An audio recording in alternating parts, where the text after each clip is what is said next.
Kroz is coming out tomorrow, and with his abilities centered around breaking the defensive meta, is it enough to cause a disruption within Arena? And more importantly, is he going to future-proof veteran players, or at the very least, fill that unique niche that most free-to-play rosters lack? Thanks to Raid Shadow Legends for being the bomb and sponsoring this video, and talking about bombs, Kroz's kit is built around them, a method of damage dealing that bypasses 100% of the enemy's defense, and also does quadruple damage to those equipped with the stone skin artifacts. Bombs set off and deal their damage after a predetermined number of turns, which means Kroz synergizes best with debuffs like Weaken and buffs like Strengthen, which enhance their damage. Okay, so how exactly do you play Kroz? Well, with each bomb placed, his turn meter increases by 25%, meaning your A2, Battlefield Sapper, comes first, which has a 75% chance of placing two of them. But his A3 and A1 is what makes him very difficult to counter.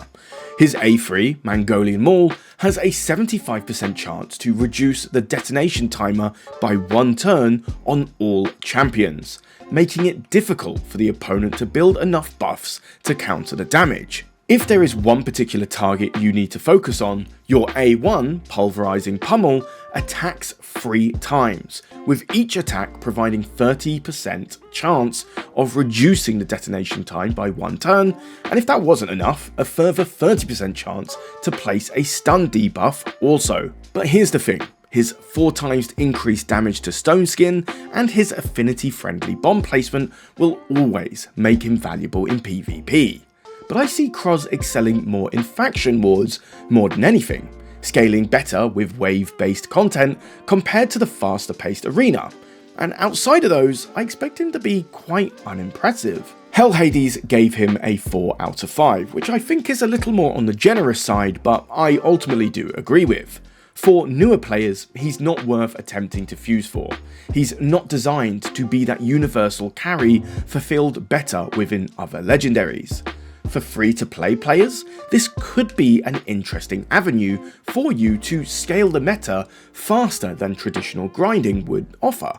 But if you're lucky to have champions like War Mother and Ginshak, Kroz may overlap well with these champions, but ultimately is redundant, as the 2 former champions successfully cover the role, and other champion slots are priority for other significant synergies like resetting cooldowns, crowd control, or survivability. For veteran players, it's even harder to tell.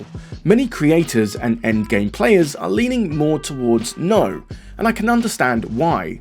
With a meta-breaking champion like this, it usually would be a no-brainer, but with the insane amount of resources required to keep up with your roster, it begs the question that it may not just be worth it.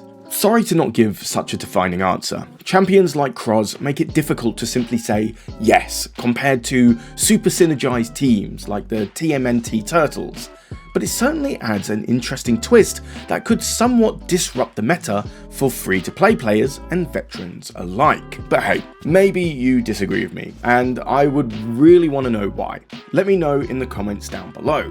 But if you like these type of in-depth champion hot spotlights, let me know that in the comments too.